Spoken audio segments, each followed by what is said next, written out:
बाई.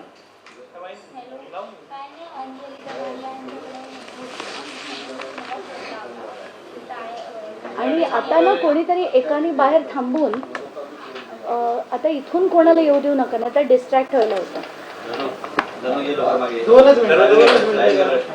आणि आता ज्यांना कोणाला यायचं त्यांना नाही येता येणार, तर मग इथून.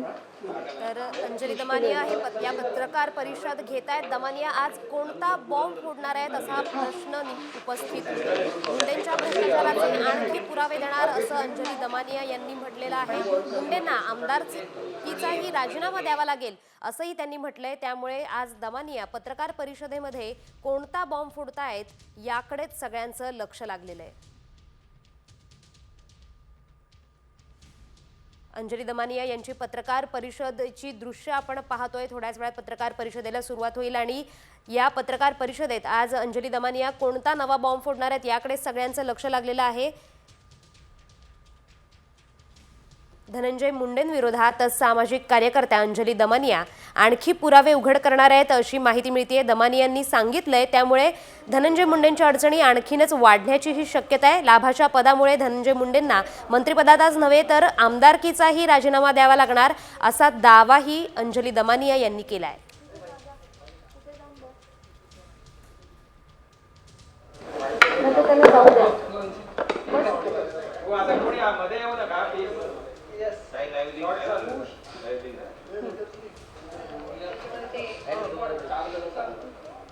बस खाली बस, त्याला बसू दे, तो मध्ये उठला. गेल्या काही दिवसांपासून दमानियांनी सरपंच हत्या प्रकरण लावून धरलंय. त्यामुळे आज त्या काय गौप्यस्फोट करतायत, काय पुरावे सादर करतायत याकडे सगळ्यांचं लक्ष लागलेलं आहे. आणि त्या पत्रकार परिषदेपूर्वी बोललेल्याच आहेत की मंत्रिपदाचाच नव्हे तर आमदारकीचाही राजीनामा धनंजय मुंडेंना द्यावा लागेल असा दावा अंजली दमानिया यांनी केलाय. आणि आता सगळ्यांचंच लक्ष आहे की अंजली दमानिया आजच्या पत्रकार परिषदेमध्ये नेमका कोणता बॉम्ब फोडतायत, कोणते पुरावे सादर करतायत ज्यामुळे धनंजय मुंडेंना मंत्रिपदाचा आणि आमदारकीचाही राजीनामा द्यावा लागेल. काय नेमके पुरावे त्यांच्याकडे आहेत याकडेच सगळ्यांचं लक्ष लागलेलं आहे. आणि धनंजय मुंडेंच्या अडचणी याचमुळे आणखी वाढण्याची सुद्धा शक्यता आहे.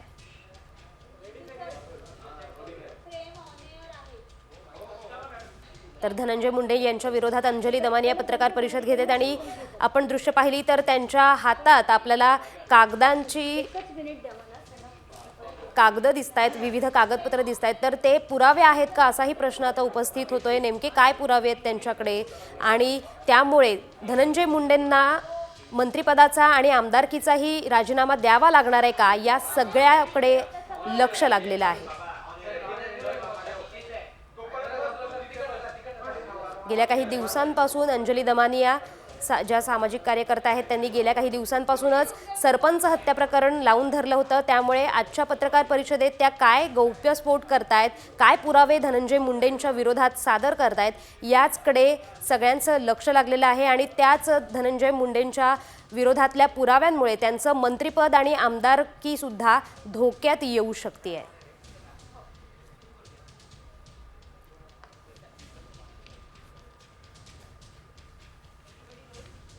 अंजली दमानियांच्या पत्रकार परिषदेची दृश्य आपण पाहतोय.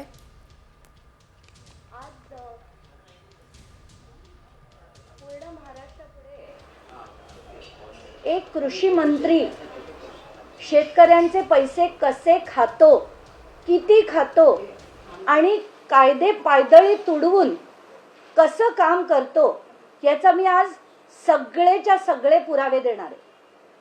काही दिवसांपूर्वी अनेक माध्यमांनी एक स्टोरी चालवली, दुसरी स्टोरी चालवली, तर आता मी पूर्णच्या पूर्ण पुराव्यानिशी सगळं देणार आहे. त्याच्यात आपण बघितलं तर थोडीशी मला हिस्ट्री सांगू दे.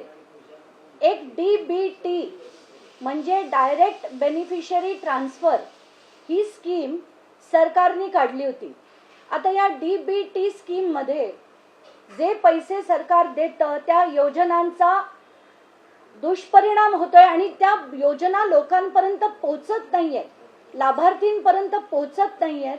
त्याच्यात खूप मोठ्या प्रमाणावर भ्रष्टाचार होतो. म्हणून 2016 साली सरकारचे डायरेक्शन झाले. आता सरकारचे डायरेक्शन झाल्यानंतर महाराष्ट्र शासनाने त्याच्यावर एक जी आर देखील काढला. त्या जी आरची तारीख, आता मी जे बोलतेय प्रत्येक गोष्ट डॉक्युमेंट्स सकट बोलतेय. ते सगळे डॉक्युमेंट्स मी गुगल ड्राईव्हवर अपलोड केले. प्रत्येक चॅनलला आम्ही ते गुगल ड्राईव्ह सकट डॉक्युमेंट्स, माझा डिटेल्ड जे मी म्हटलंय त्याच्यातला प्रत्येक ऍस्पेक्ट मी त्याच्यात टाकलेला आहे. तो प्रत्येक माध्यमांनी बघून मग त्याच्यावर नंतर त्यांची स्टोरी करावी. पण आता याचा जो आपण डीबीटी म्हणतोय त्याचा पहिला जी आर हा 19 एप्रिल 2017 साली निघाला. आणि त्याच्यात असं म्हटलं गेलंय की जे पैसे द्यायचे ते डीबीटी अंतर्गतच देण्यात यावे. त्याच्यात कुठेही दुसऱ्या कुठल्याही प्रकारे हे पैसे दिले गेले नाही पाहिजेत. आता त्याच्यात असं झालं होतं की महाबीज आहे, MAIDC आहे, KVK आहे, अशा अनेक गोष्टी ते डीबीटी थ्रू देत नाहीत. कारण हे सरकार स्वतः बनवत आहे. म्हणजे महाबीज जे बनवत आहे, MAIDC जी खतं बनवत आहे, पेस्टिसाइड्स बनवत आहेत, कीटकनाशक ज्याला आपण म्हणतो, ही जी गोष्ट आहे, या गोष्टी ज्या आहेत त्या फक्त याच्या खाली येत नाहीत, म्हणजे डीबीटी खाली येत नाही. त्याच्यानंतरचा तो जो जी आर आहे तो 12 सप्टेंबरचा होता. त्यानंतर 12 एप्रिल 2018 रोजी, आणि हा जी आर अतिशय महत्वाचा आहे.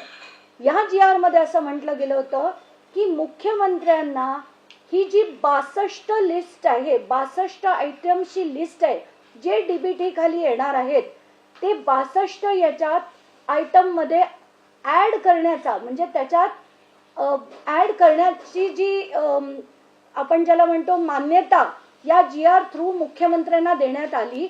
म्हणजे मुख्यमंत्री त्यात वगळू शकत नाहीत, पण त्यांना अधिक जर 62च्या ऐवजी 63 करायचे असतील तो अधिकार मुख्यमंत्र्यांना आहे. असा हा जी आर आहे आणि हा अत्यंत महत्वाचा जी आर आहे. ते पुढे मी सांगेन का ते. त्याच्यानंतर त्यांनी असं ठरवलं पण मग वगळण्याचा अधिकार कोणाला असावा, तर ती एक समिती बनली होती. त्या समितीत महाराष्ट्र सरकारचे मुख्य सचिव, अतिरिक्त मुख्य सचिव वित्त, अतिरिक्त मुख्य सचिव नियोजन, अशा काही 7-8 जणांना त्यांनी या समिती बनवली. म्हणजे जर डीबीटी बनणं वगळायचं असेल तर जोपर्यंत या समितीचं त्याला होत नाही, त्यांचा होकार येत नाही, तोपर्यंत कुठचीही गोष्ट डीबीटीच्या बाहेर जाणार नाही.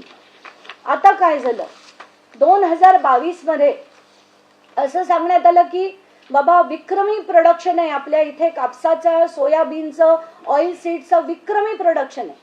आणि ते विक्रमी प्रोडक्शन आणि वाढवण्यासाठी आपण काहीतरी उपक्रम राबावा म्हणून 1000 कोटीचं प्रोव्हिजनिंग करण्यात आलं. 1000 कोटी. आता त्याच्यात काय झालं की लगेच पैसे दिसले की सगळ्यांना हाव सुटते. तसंच काहीसं आपल्याला आता बघायला मिळतंय. 2000 आता लोकसभेची निवडणूक जी आहे ती सुरू होणार होती. 17 मार्च पासून आचारसंहिता लागणार होती. म्हणून खेळ कसा झाला तो बघून घेऊया. 12 मार्च 2024 रोजी एक जी आर निघाला आणि त्याच्यात असं सांगण्यात आलंय की कृषी आयुक्त जे आहेत त्यांना आपण नियंत्रण अधिकारी बनवू. म्हणजे सगळं कोण खरं तर करणार, कृषी अधिकारी जे आहे ते नियंत्रण कृषी आयुक्त करणार. आता तेव्हाच्या काळी कृषी आयुक्त डॉक्टर प्रवीण गेडम म्हणून एक व्यक्ती होते. 15 मार्चला प्रवीण गेडम म्हणतात की हे जो 12 मार्चचा निर्णय आहे की महाबीज किंवा MAIDC किंवा महाराष्ट्र पॉवरलूम कॉर्पोरेशन यांनी ही स्कीम राबवावी, ते चुकीचं होत आहे. कारण या ज्या गोष्टी आपण आता टेंडरिंग करणार आहोत त्या उत्पादन MAIDC करत नाही. MAIDC जर उत्पादन करत नाही तर या डीबीटी खालीच गेल्या पाहिजेत असं स्पष्ट मत त्यांनी मांडलं. किती तारखेला? 15 मार्चला. आणि असं असताना पुन्हा त्यांच्यावर काय झालं असेल मला माहित नाही, पण 15 मार्चला त्यांनी असंही लिहिलंय की याची पूर्ण माहिती ती मंत्र्यांना दिली गेली आणि मंत्र्यांना सगळं सांगण्यात आलं की हे जी गोष्टी आहेत हे महाबीज किंवा MAIDC बनवत नाही. त्यामुळे कंपल्सरीली आपल्याला डीबीटी म्हणजे थेट शेतकऱ्याच्या अकाउंट मध्ये आपल्याला हे पैसे द्यायला हवे. त्याची वस्तू घेऊन आपण शेतकऱ्याला देऊ शकत नाही, असा याचा सरळ अर्थ होता. याच्यानंतर पुन्हा काय होतं की धनंजय मुंडे तरीही सांगून तिथल्या डायरेक्टरना सांगतात आणि एक डेप्युटी सेक्रेटरी पत्र लिहून सांगतात की तसं करायला नको. पुन्हा आयुक्त त्यांना सांगतात की नाही, आपल्याला याच्यावर एक वेगळ्या प्रकारचा GR काढावा लागेल. डेप्युटी सेक्रेटरी पुन्हा त्यांना लिहितात की आज GR काढण्याची गरज नाही. मुख्यमंत्र्यांनी यांना परवानगी दिली. म्हणजे काय झालं बघा, सुरुवात होते 12 तारखेला, 15ला ऑब्जेक्शन येते, पण 16ला मुख्यमंत्री, ज्यांच्याकडे खरं जे मी म्हटलं अथॉरिटीच नाहीये, ते मुख्यमंत्री त्याला परवानगी देतात. आता त्यांना ह्या सगळ्या गोष्टी माहिती नसतील. रात्रीच्या रात्री धनंजय मुंडे गेले अजित पवारांकडे, त्याच्यावर अजित पवारांची सही, नंतर ते गेले मुख्यमंत्र्यांकडे, अजित पवारांनी जर सही केली असेल म्हणून मुख्यमंत्र्यांनी पण सही केली आणि ते देऊन टाकण्यात आले. तेव्हाचे मुख्यमंत्री शिंदे होते आणि त्याच्यानंतर ही स्कीम राबवण्यात आली. आता ती आहे काय हे समजून घेऊया आपण. 5 गोष्टी होत्या त्याच्यात. आहे nano urea, nano DAP, battery sprayer, metaldehyde आणि कापूस गोळा करण्यासाठीच्या बॅगा. आता भ्रष्टाचार आपण म्हणतो, पण हा किती पट झालाय याचा आता तुम्हाला याच्यावरनं दिसेल. जरा ते ऑनलाईन करूया आपण. या सगळ्याचे दर जे आहेत ते मी ऑनलाईन आता तुम्हाला दाखवते. सध्याचे दर आहेत. आणि कसं झालं, नॅनो युरिया आणि नॅनो DAP या इफ्को नावाच्या कंपनीचे. हो,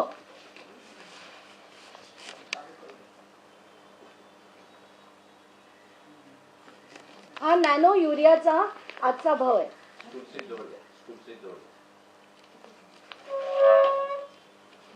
हा जर तुम्ही बघितलात 184 रुपये पर लिटर. म्हणजे जर आपण 10 लिटरची बॉटल घेतली तर आपल्याला 184 रुपये पर लिटरला हा नॅनो युरिया मिळतो. म्हणजे 500 मिलीलिटरच्या बॉटलला 92 रुपये पडतात. पण आपले माननीय कृषी मंत्री धनंजय मुंडे यांच्या अध्यक्षतेखाली जे टेंडर काढलं गेलं त्याच्यात तब्बल 220 रुपयाला ही बॉटल घेतली गेली. तब्बल 220. आणि इथे मी जे तुम्हाला दाखवतेय 92 रुपयाला ही बॉटल तुम्हाला एक सिंगल बॉटल घेतली तरी मिळतीये. पण आपले माननीय कृषी मंत्री यांनी 19,68,408 बॉटल्स ह्या 220 रुपयांनी घेतल्या. म्हणजे दुपटीपेक्षा जास्त किमतीने त्यांनी या बॉटल्स घेतल्या. नॅनो DAP दुसरं दाखवते. हे नॅनो DAP ची बॉटल आहे. याची किंमत आहे 522 रुपये 1 लिटरची. म्हणजे एका लिटरला जर 522 असेल तर 500 मिलीलिटरला ही केवळ 269 रुपयाला पडते. म्हणजे ह्याच्यात आणि किती बॉटल घेतल्यात आपल्या कृषी विभागाने? तब्बल 19,57,438 बॉटल घेतल्या. एवढ्या बॉटल जर घेतल्या त्याचा बाजारभाव आहे 269 रुपये. पण आमच्या माननीय कृषी मंत्र्यांनी 590 रुपयाला त्याची खरेदी केली आहे. आणि हा दोनच मिळून घोटाळा जो आहे तो 88 कोटीचा घोटाळा आहे. आता पुढच्या ह्याच्याकडे जाऊया. बॅटरी स्प्रेअर हा जो आहे. आता हा बॅटरी स्प्रेअर काय प्रकार आहे? तो 2 in 1 आहे. म्हणजे त्याला स्पेसिफिकेशन होते की 16 लिटर ते 20 लिटरचा मधला असला पाहिजे. नंतर त्याला दोन्ही प्रकार पाहिजे, बॅटरी ऑपरेटेड पण पाहिजे आणि हँड ऑपरेटेड पण पाहिजे. तसा हा स्प्रेअर ऑलरेडी MAIDCच्या वेबसाईटवर मिळतोय आणि तो आत्ताच्या घटकेला 2450 रुपयाला घेतला जातोय. आणि MAIDCच्याच वेबसाईटवर तो आता 2946 रुपयाला विकला जातोय. आता ही त्याचा विकण्याचा रेट असताना आपले माननीय कृषी मंत्री त्याचं जे टेंडर फ्लोट करतात ते 3426 रुपयाला आत्ता विकत घेतायत. म्हणजे याला आपण भ्रष्टाचार म्हणायचा का काय म्हणायचं? 1000च्या वर जर तुम्ही एक बॅटरी स्प्रेअरमध्ये तुम्ही कमवलेत, त्याचे किती घेतले? खरं तर हे 5 लाखापेक्षा जास्त त्याचे लाभार्थी होणार होते, पण बजेट फिक्स्ड होतं. बजेट फिक्स्ड आहे म्हणून त्याचे लाभार्थी कमी करून लाभार्थी 1 वाढवला, बाकीचे सगळे कमी केले. तर असे करून जवळजवळ 2,36,427 बॅटरी स्प्रेअर हे घेतले गेले आणि त्याची किंमत जी ठरवली होती ती 3,425 रुपये होती. मेटाल्डेहाइड नावाचा एक म्हणजे गोगलगाई ज्या असतात त्यांचा प्रादुर्भाव झाल्याने कापूस मध्ये त्यांना खूप मोठ्या प्रमाणात, सोयाबीनला खूप मोठ्या प्रमाणात त्रास होत होता. म्हणून मेटाल्डेहाइड जी गोष्ट आहे ती PI इंडस्ट्रीज नावाची एक कंपनी आहे ज्यांचं पेटंटेड प्रोडक्ट आहे. ते पेटंटेड प्रोडक्ट खरं तर जेव्हा आपण बल्कमध्ये घेतो खूप स्वस्तात मिळतं, पण रिटेल, जसं मी परत म्हणते, रिटेल आत्ताच्या घटकेला आपण बघूया.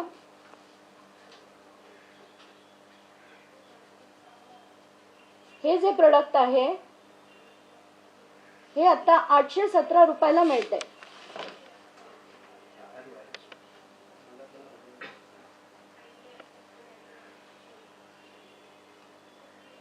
हे आपल्याला सगळ्यांना बघता येईल.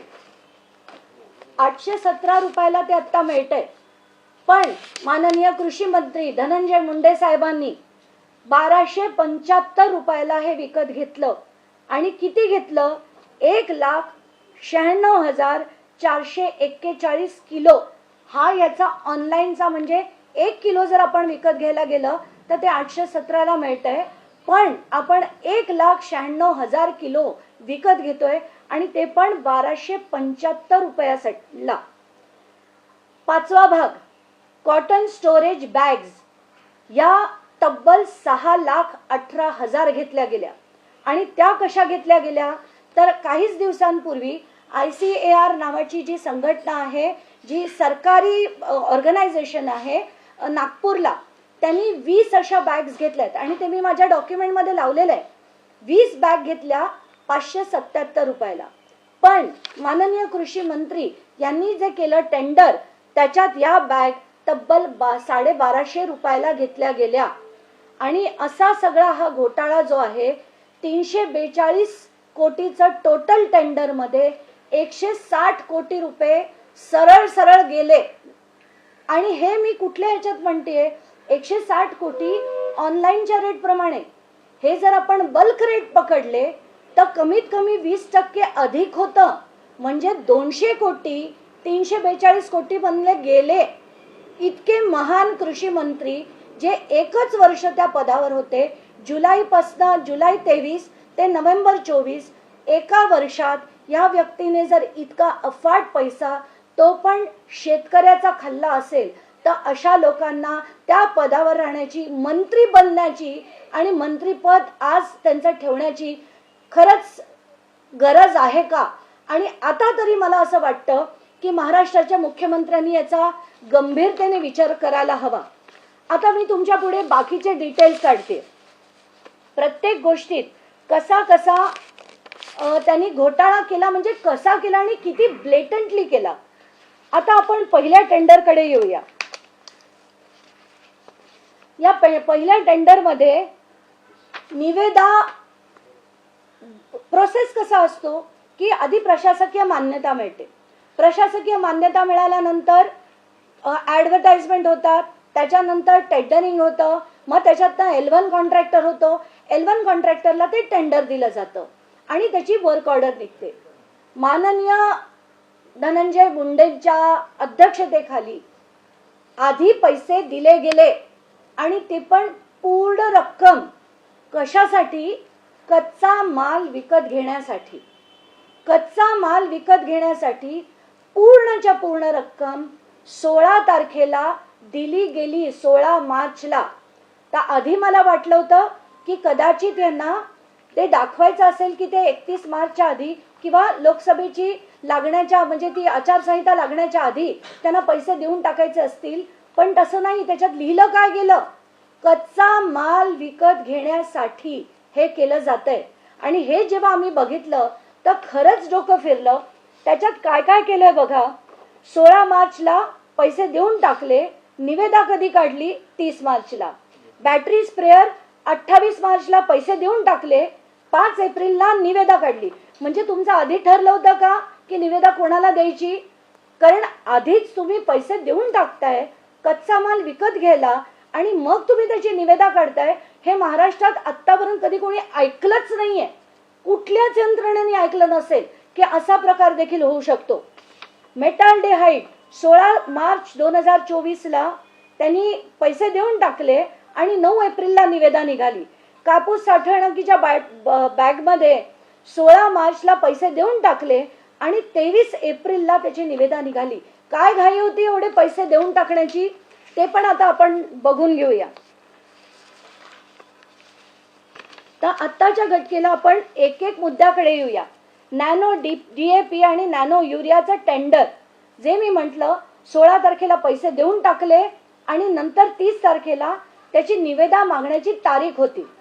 आता याच्यात जसं मी म्हटलं जवळजवळ 19.5 लाख बॉटल 500 mlच्या या DAPच्या घेतल्या गेल्या आणि युरियाच्या घेतल्या गेल्या. जवळजवळ 19.5 मी का म्हणते 19.5 लाख?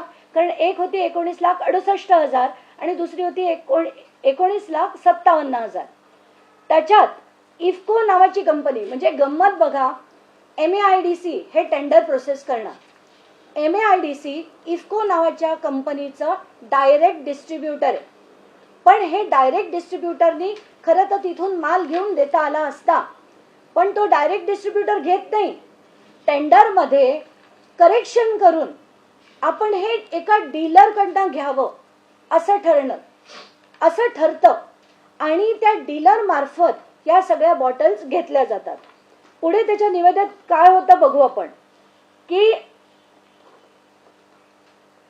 उलट म्हणजे प्रत्येक गोष्ट त्यांनी कशी बदलली. त्यांनी 50 कोटीची जी टेंडर कंडिशन होती की एखाद्या डीलरचा जर 50 कोटीचा टर्नओव्हर असेल तर तो 50 कोटीचा टर्नओव्हर बदलून त्यांनी 1 कोटी केला. म्हणजे किती सगळे कसे कायदे तोडवून टाकले त्यांनी याच्यावरनं उदाहरण मिळेल तुम्हाला. कुठल्याही आता कसं आहे की एखादी निविदा काढल्यानंतर अनेक गोष्टी घडतात. टेक्निकल इव्हॅल्युएशन होतं. या सगळ्या गोष्टी घडतात. पण या कुठेही झालेल्या आपल्याला दिसत नाहीयेत. 2 ज्या होत्या निविदा दोन्ही DAPच्या आणि युरियाच्या या तब्बल एक होती 25 कोटी 19 लाखाची 25.19 कोटी हे सरळ युरियामध्ये गेले आणि DAP मध्ये 62 कोटी हे पूर्णपणे गेले. दुसरं आता मेटाल्डेहाइड घोटाळा. मेटाल्डेहाइड एकच कंपनी बनवते. सरकारला वाटलं पेटंटेड प्रोडक्ट आहे थेट खरेदी करू शकतात. पण इथे सुद्धा थेट खरेदी होत नाही. 4 लोकांनी त्याच्यात बीडमध्ये भाग घेतला. कोण होती 4 माणसं? महाराष्ट्रातली एकही नाही. MAIDC काय आहे? MAIDC म्हणजे महाराष्ट्र ॲग्रो डेव्हलपमेंट कॉर्पोरेशन आणि म्हणजे महाराष्ट्राच्या कंपन्या महाराष्ट्राचे शेतकरी यांनी हे डेव्हलप करण्यासाठी MAIDC आहे. पण हे काय करतात? जी निविदा काढतात ती कशी काढली बघा. याच्यात जे 4 जण ज्यांनी बीड केलं ते सगळेचे त्यांच्यापैकी एकाची बाब नाकारण्यात आली आणि 3 पात्र होते. त्या पात्रतेसाठी आवश्यक असलेला 10 कोटीचा जो मिनिमम टर्नओव्हर आहे तो देखील पूर्ण करण्यात आला नाही.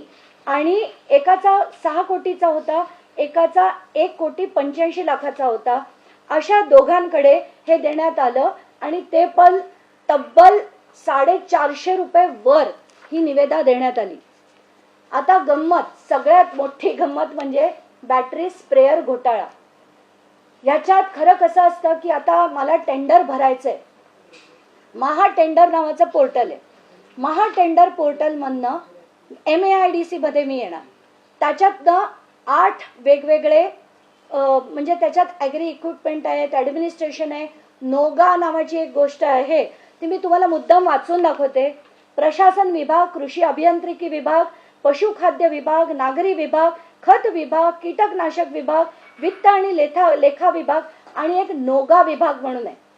तर बॅटरी स्प्रेअर म्हणजे कीटकनाशक आणि हे सगळे मारण्यासाठीचा जो स्प्रेअर आहे तो खरं कुठल्या कॅटेगरीमध्ये यायला हवा, तो इक्विपमेंटमध्ये यायला हवा किंवा त्यांना ज्याच्यात घालायचं त्याच्यात घालावा. तो घातलाय कशात? नोगा. आता नोगा म्हणजे काय? Nagpur orange growers association. म्हणजे यांच्याकडनं काय खरेदी करतं सरकार? तर जॅम म्हणा, केचप म्हणा, या गोष्टी खरेदी करतं. याच्यात एक अतिशय म्हणजे तुम्हाला धक्का बसेल हे ऐकून. त्याचं शीर्षक काय होतं या टेंडरचं? तर त्यांनी शीर्षक केलं की एकच मिनिट द्या. हा कारखाना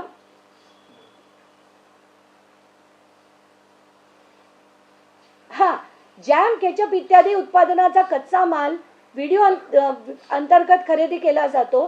तर बॅटरी स्प्रेअर खरेदी निविदा शीर्षक योग्य श्रेणी अंतर्गत प्रकाशित केलं नाही, नोगा अंतर्गत ठेवण्यात आलं. ते देखील कशासाठी हे खूप महत्वाचं आहे. MAIDCच्या कृषी उद्योग ब्रँडला साखर कारखाना जो त्यांचा तिथे जो एक कारखाना आहे पिंपरीला, त्या कारखान्याला आपल्याला लीव अँड लायसन्स द्यायचंय. याच्या खाली ते शीर्षक केलं गेलं. म्हणजे महाटेंडरच्या खाली MAIDC, MAIDCच्या खाली नोगा, नोगाच्या खाली आपल्याला कारखाना भाडे तत्वावर देणं आहे याच्या खाली दिला गेला आणि त्याच्यात काही अमुक गोष्टी लिहून टाकल्या. पण आता गंमत म्हणजे फक्त एक 6 नंबरचा आयटम जो बॅटरी स्प्रेअर होता, खरं त्याच्यासाठी ती निविदा होती. पण कसं कॅमोफ्लाज केलं गेलं. इतकी प्रचंड सुपीक डोकी आहेत या लोकांची. ते पूर्ण कॅमोफ्लाज करून ही निविदा त्यांनी तो कारखाना भाडे तत्वावर द्यायचा आहे असं सांगून ही टेंडर काढलं. आणि टेंडर भरलं कोणी? तर त्याच्यात सहभागी झाले 6.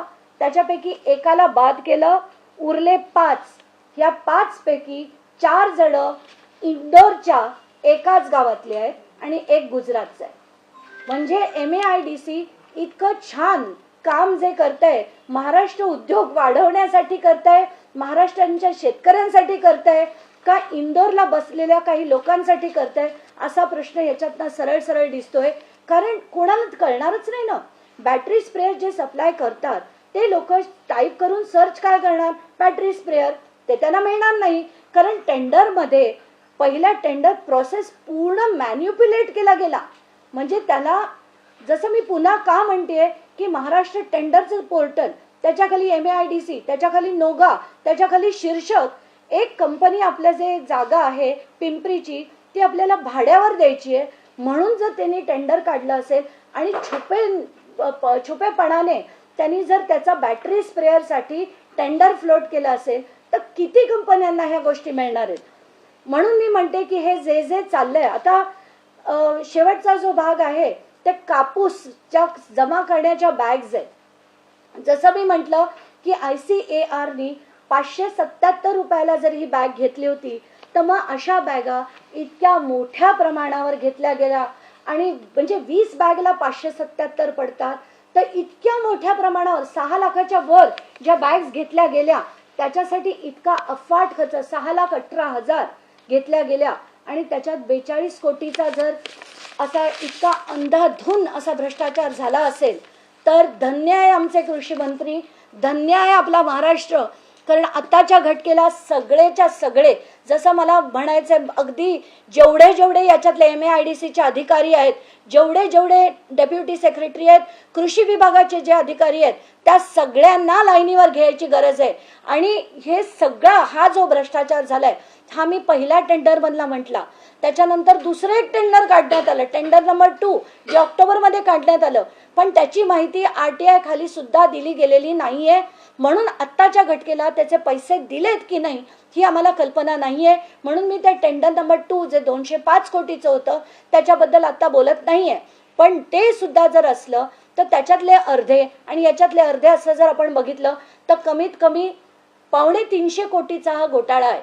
तर हा जो सगळा अंधाधुंद कारभार झाला आहे तर माझी थेट मागणी आहे की आता तरी कृषी मंत्री तेव्हाचे आणि आताचे मंत्री धनंजय मुंडे हे मंत्री बनण्याच्या योग्यतेचे नाहीत.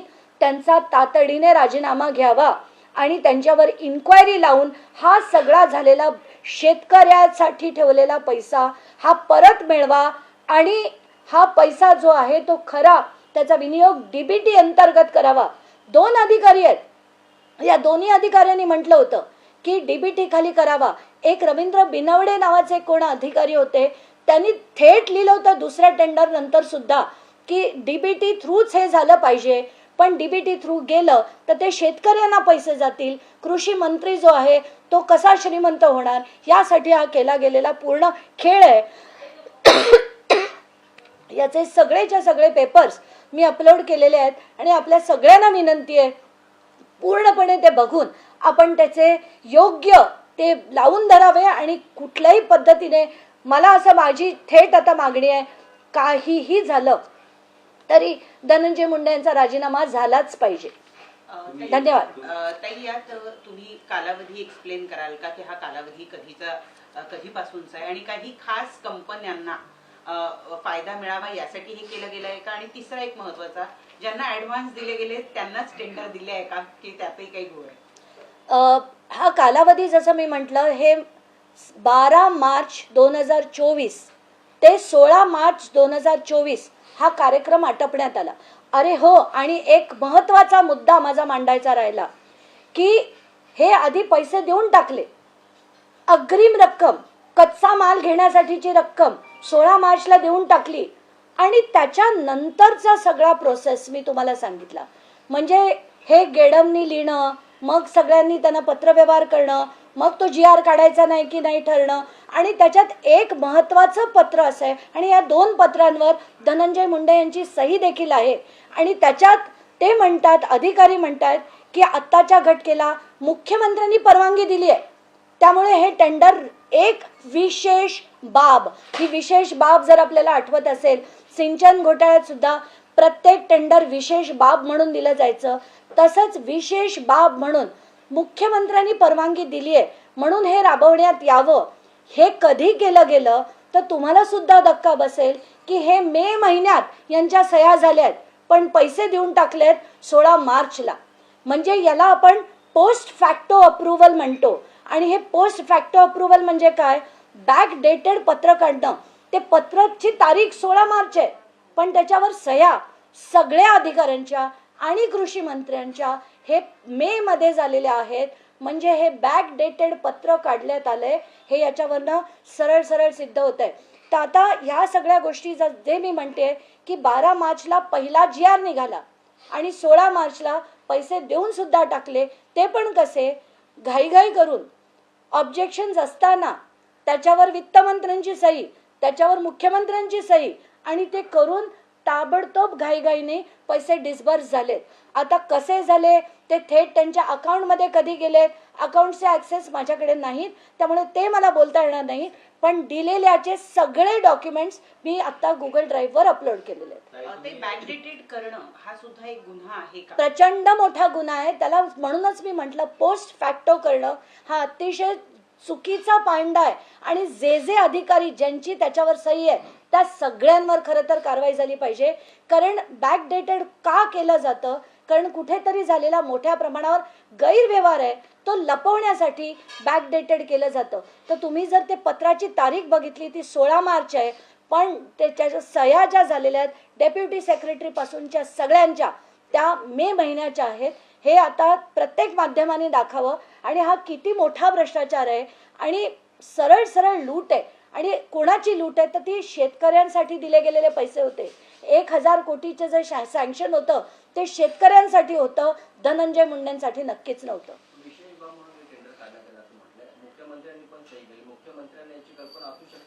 मला असं वाटतं की त्यांना कदाचित त्याची कल्पना नसेल, कारण त्यांना हे जे GR काढला गेला होता तो खूप आधीचा GR होता 2017 मध्ये, की डीबीटीच्या बाहेर काढणं ते GR काही एवढं रेग्युलरली कोणी बघत नाही. आणि जवळजवळ 8 वर्षांनी तर नक्कीच नाही. त्यामुळे मला असं वाटतं की त्यांना कदाचित माहीत नसेल की त्यांच्याकडे ते अधिकारच नाही आहेत याच्या बाहेर काढण्याचे, डीबीटीच्या बाहेर काढण्याचे. म्हणून त्यांनी ती सही केली असावी. त्याच्यावर वित्तमंत्र्यांची पण सही आहे, म्हणजे अजित पवारांची देखील सही आहे. एका रात्रीत अशी काय घाई होती की ते एका रात्रीत करण्यात यावं? कारण त्यांना निवडणुकीसाठी पैसा हवा होता, कशासाठी पैसा हवा होता, या सगळ्या गोष्टींचा उलगडा आता धनंजय मुंडेंनी करावा. ताई, ह्यात सगळ्यात महत्त्वाचं म्हणजे की ज्या वेळेस पैशाची देवाणघेवाण होते त्यावेळेस वित्त विभाग आणि अर्थमंत्री त्यावर लक्ष ठेवून असतात. उपमुख्यमंत्री आणि अर्थमंत्री हे त्यांच्याच पक्षाचे होते. तुम्हाला असं वाटतं का त्यांची सुद्धा ह्यात काही मिलीभगत असू शकते म्हणून? नाही, कदाचित मुख्यमंत्री हे वेगळ्या पक्षाचे होते, त्यांची उपमुख्यमंत्री जे वित्तमंत्री पण आहेत ते त्यांच्याच पक्षातले होते. तर आता याच्यात त्यांचा सहभाग आहे की नाही हे ते सांगू शकतात आणि धनंजय मुंडे सांगू शकतात.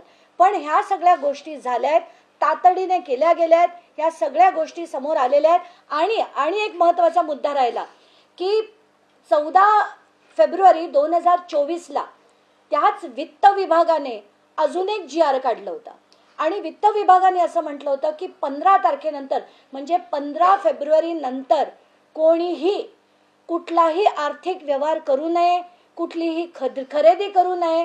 15 तारखेनंतर सगळं फ्रीज करण्यात आलं होतं. तरी 12 मार्चला GR निघतो, त्याच्यावर 16 मार्चला पत्रक निघतं, त्याच्यावर वित्तमंत्रीच साईन करतात आणि मुख्यमंत्री साईन करतात. इतका सगळा जोर गोंधळ चालू असेल त्याला आपण काय म्हणायचं? आता तुम्ही हे घेऊन तुम्ही मुख्यमंत्र्यांना भेटणार आहात का? तसंच आता मला असं वाटतं मी भेट का घ्यावी?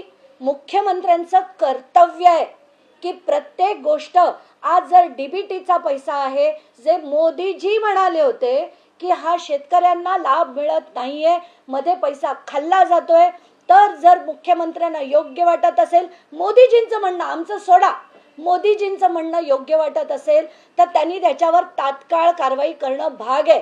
कारण डीबीटी मध्ये हे करू शकत नाही. हे एक नाही, अनेक GR म्हणतात, अनेक वेळा अनेक अधिकाऱ्यांनी स्पष्ट मत आहे, या कार्यालयाचं स्पष्ट मत आहे असं देखील लिहिलेलं असताना जर धनंजय मुंडे हे देत असतील, वित्तमंत्री सही करत असतील, तर निर्णय काय घ्यायचा हा मुख्यमंत्र्यांनी आता घ्यायला हवा. मागच्या महिन्यात तुम्ही पुरावे घेऊन उपमुख्यमंत्री अजित पवारांची भेट घेतली होती. तुम्ही राजीनाम्याची मागणी केली होती, आश्वासित करण्यात आलं होतं. दुसरा मोठा घोटाळा तुम्ही समोर आणताय. या प्रकरणात तुम्हाला वाटतंय का की उपमुख्यमंत्री अजित पवार राजीनामा घेतील धनंजय मुंडेचा? काल रात्री उपमुख्यमंत्री अजित पवार यांनी बीडमध्ये एक 3 जणांची समिती स्थापन केली आहे की जे तिथली अनियमितता बघेल. पण अजित पवारांना मी दिलेले जे कागदपत्र होते आणि आत्ताचे जे कागदपत्र आहेत याची चौकशी कोण करणार हे त्यांनी ठरवावं. कारण आता मी कोणालाही सांगणार नाही, हे सगळे सांगण्याच्या पलीकडे गेलेत. खरंच तुम्हाला राज्याबद्दल काही असेल, खरंच तुम्हाला शेतकऱ्याबद्दल कळकळ असेल, त्यांना ते पैसे पोहोचले पाहिजे अशी कळकळ असेल, तर कारवाई आता तुम्ही करायलाच हवी. म्हणजे सरकारी कामांबद्दल असं म्हटलं जातं की सरकारी काम सामान्य काम, यामध्ये एवढी एकंदरीतच यामध्ये ती जी चतुराई बघायला मिळते किंवा एकंदरीतच फास्टनेस बघायला मिळतो, तुम्हाला वाटतं यामध्ये फार मोठा चयनचा घोटाळा आहे? एकंदरीत चयन दिसतंय प्रश्नच नाही. जसं मी म्हटलं आता की नॅनो युरियाची बॉटल जर ऑनलाईन मध्ये आज तुम्ही बघताय, इफकोच कंपनीची बॉटल 500 ml चीच बॉटल आहे, त्याच कंपनीची बॉटल जर आपल्याला 92 रुपयाला मिळते आणि ही जर सरकारने एवढ्या 19.5 लाख बॉटल्स घेतल्या आणि त्यांना समजा तो 92 रुपयाचा जरी दर पकडला तरी मी आज म्हणते की 50% पैसे गेलेत. पण जर त्यांनी बल्क रेट पकडला तर हा म्हणजे 70% जवळजवळ पैसे शेतकऱ्यांचे यांनी खाल्लेत हे स्पष्टपणे दिसतंय, स्पष्टपणे. आणि आता तरी भगवानगडांनी पाठिंबा काढून घ्यावा अशी नम्र विनंती. आता तरी याच्यावर त्यांचा राजीनाम्याची मागणी करावी अशी भगवानगडाला सुद्धा या निमित्ताने नम्र विनंती आहे माझी. धन्यवाद. काय नाही, 2 मिनिटं द्या, मला पाणी पिऊ दे. पाणी दे, पाणी दे ना एक ग्लास. नाही नाही ठीक आहे, नुसतं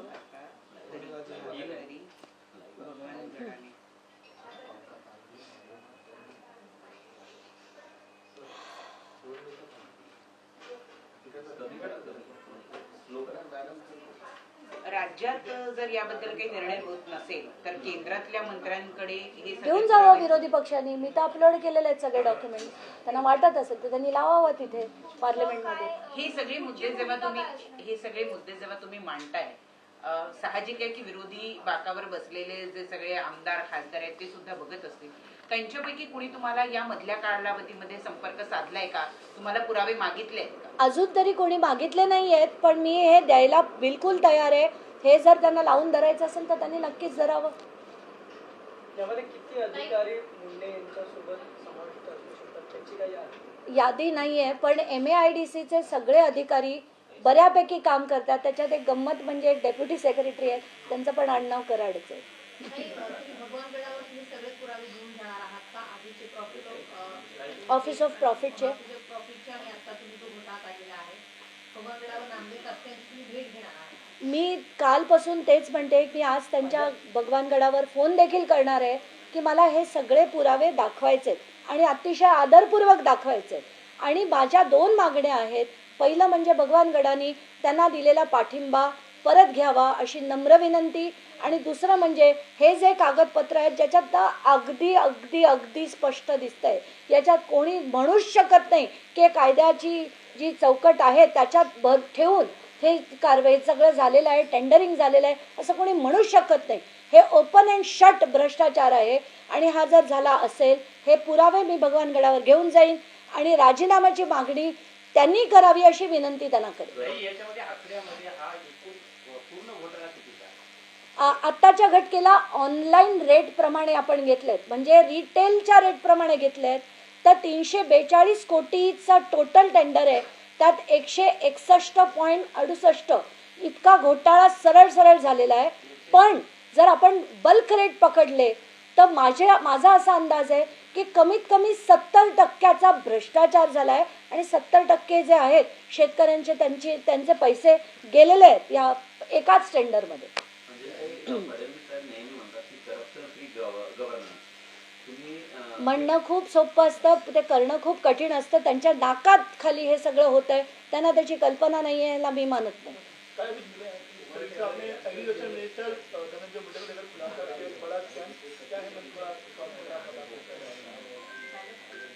ये किसका रिंगर किसका बज रहा है, प्लीज ऑफ करे, इट्स सो डिस्ट्रैक्टिंग.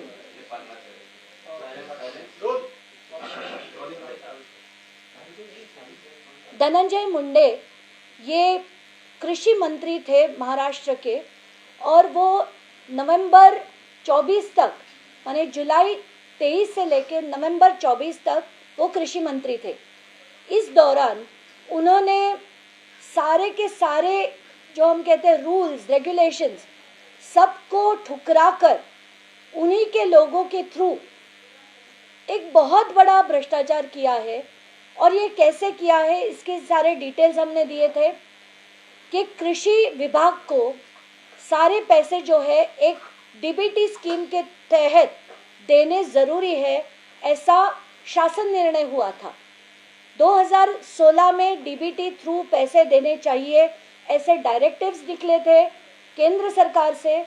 और वो केंद्र सरकार से आने के बाद महाराष्ट्र सरकार ने 2017 में ये सारे रूल्स बनाए. इसमें कैसे होता है कि जो डायरेक्टली फार्मर है, किसान है, उसके खाते में पैसे देने चाहिए, ऐसा ये रूल बना था, कायदा बना था.